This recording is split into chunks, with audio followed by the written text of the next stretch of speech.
Welcome to the Beyond the Food podcast, my sisters. I'm your host, Stephanie Dodier. And in today's episode of Coach Corner series, we're answering two questions from our audience on the podcast. First, what do we do when during the process of intuitive eating, our client is afraid of, quote, not eating healthy?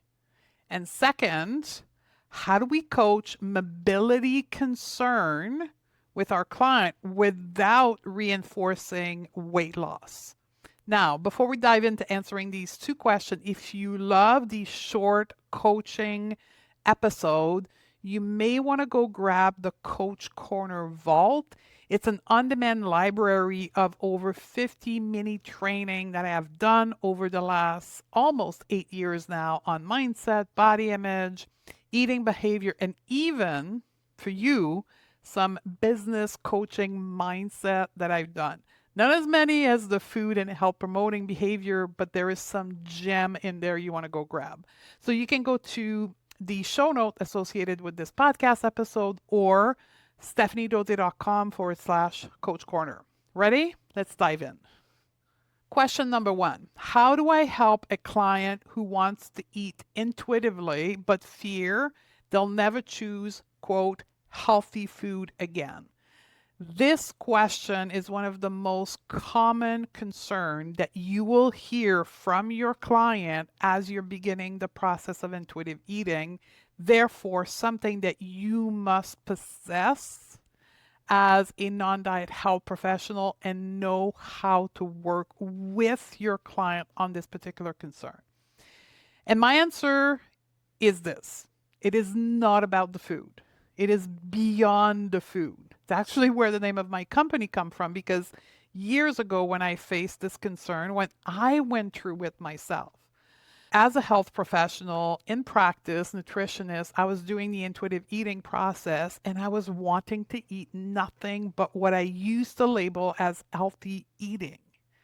And that set me in this deep anxiety. And thankfully, I had a coach who was able to walk me through it. And that's what I'm going to attempt to do over the next 5 minutes here. But obviously, I'm going to keep it high level, but to give you some key points for you to work with your clients. When someone starts with intuitive eating, nutrition needs to be temporarily put on what we call the back burner. Not because nutrition doesn't matter, but because at this point, their brain and nervous system cannot engage with nutrition elements without slipping back into restriction. That's the cognitive distortion called black and white. It's either all in or all out. And because diet culture has taught them that there's absolutely some food that are healthy and there's some food that are unhealthy, they want the healthy food because, and this is the key here, because they have an emotional attachment, a survival need for them to eat the healthy food. And this is where the mindset and your ability to help them unpack what eating healthy means to them and about them. This is what we call mental restriction in circle of intuitive eating. It's a stage of the 10 principle of intuitive eating where we need to unpack the mental restriction. And this is where clients want to continue to do what we call performative eating. So the reason why they want to eat healthy, quote unquote, is not because at this stage they understand what healthy eating is because there's a risk to who they are in this world.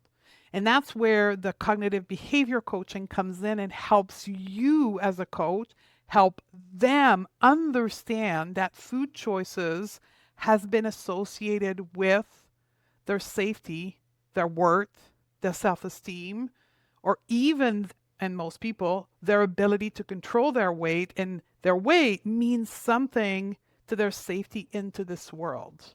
That's what we call performative eating, is when we perform eating, not because of eating, but because of what is at stake in our environment.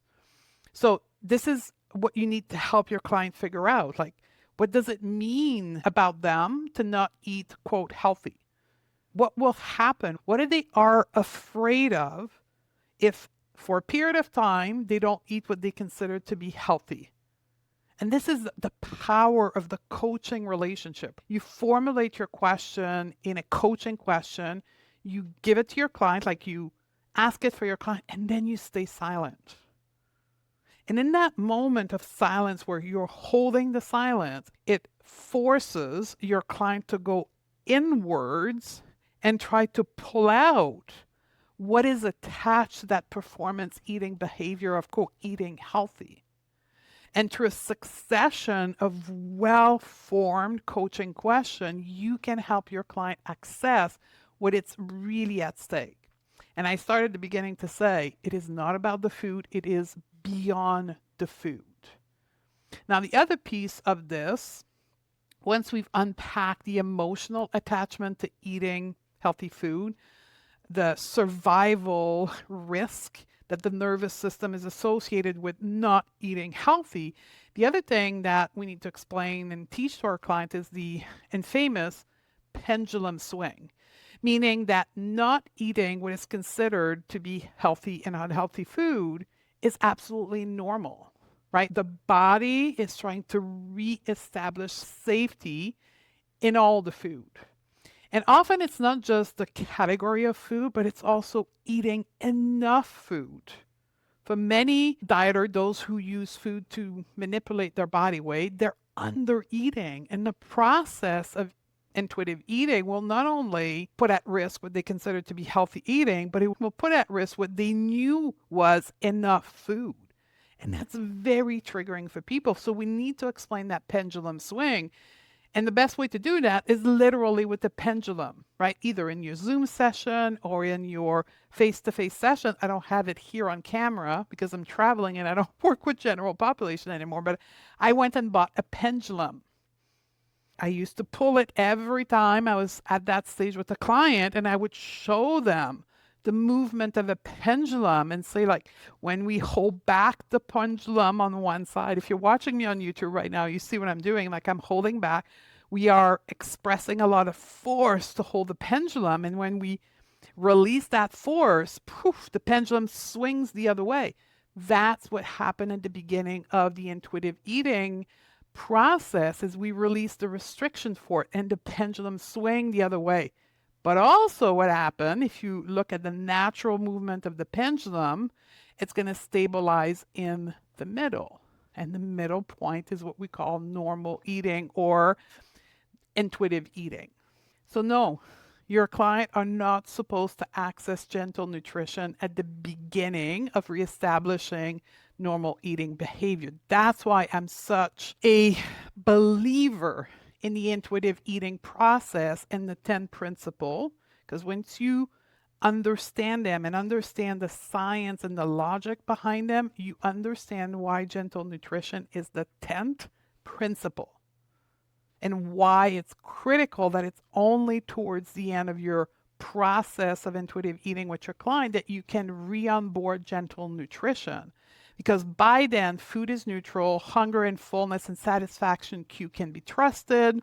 People understand how their body reacts to food. The fear of weight gain has settled, and the brain is willing, ready to onboard gentle nutrition. Pendulum swing, very important that you understand it and explain it to your client. 2, unpacking performative eating and what is at risk if they don't eat, quote, healthy food. General nutrition at the end of the process and understanding why it's to be there. And your role for you is unpack the mental restriction and the emotional attachment to performing healthy eating. Second question, how do we help clients who have a concern with their mobility being in a larger body? Number one, your clients are allowed to want whatever they want. It is not you who dictate what they want. Your job as a coach is to help them understand why they desire something. Where does that desire come from? And what action would it lead them into? So if your clients say, I want to lose weight for mobility, the thought will create a feeling often of fear, discouragement, and urgency because they've been here before, right? They've lost the weight. If they're thinking that weight loss is the solution, is because they have the experience of dieting and controlling their body weight.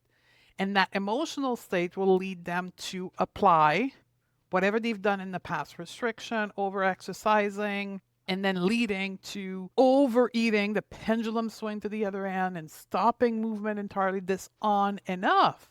And the end result of repeating what they've done before is back to the same place where they are right now with mobility issue in the future.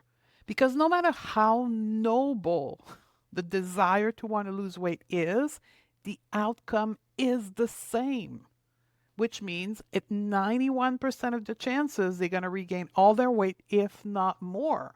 So the temporary weight loss may create temporarily higher mobility, but the weight gain that will happen 9 out of 10 times will bring back the mobility loss.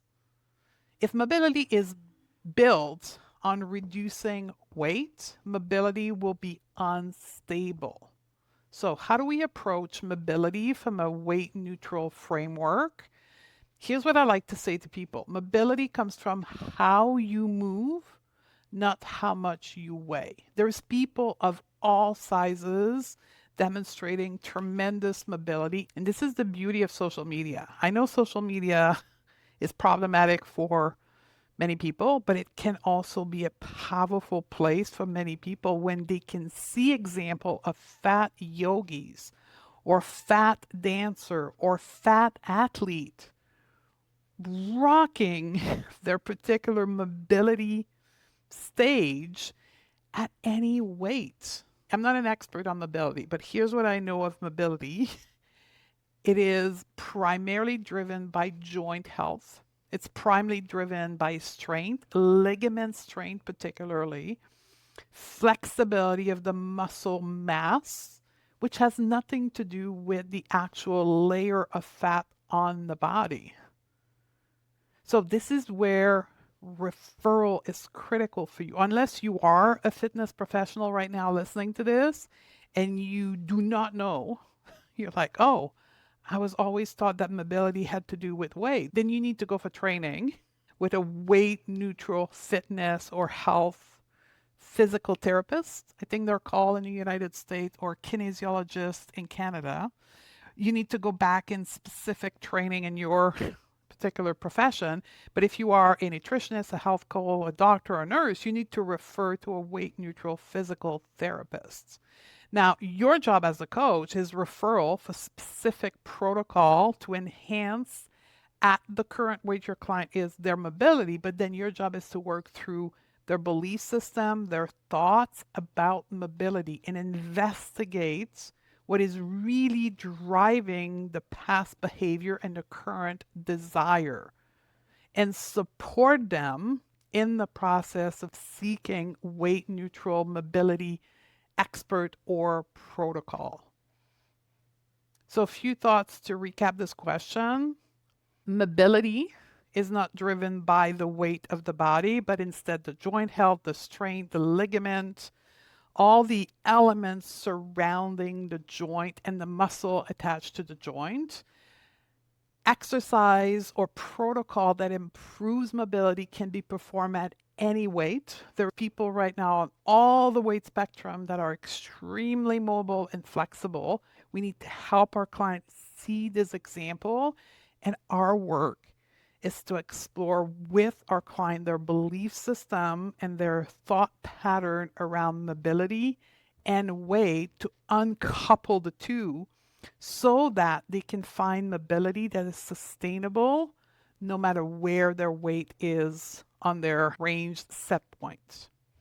If this is the kind of coaching you want to master, rooted in weight neutral health, behavior changes, self-trust, and a non-diet approach to health, that's exactly what we teach inside of the non-diet coaching certification. And you can learn more either in the show note with this podcast episode or at stephaniedodier.com/certification.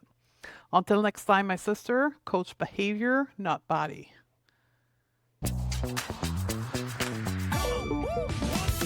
Want to coach behaviors, not bodies? Learn the mindset tool and the method that create real changes? Join the waitlist for the next cohort of the non-diet coaching certification at stephaniedodier.com/waitlist. That's where the real training begins, and I'll see you on the other side, my sisters.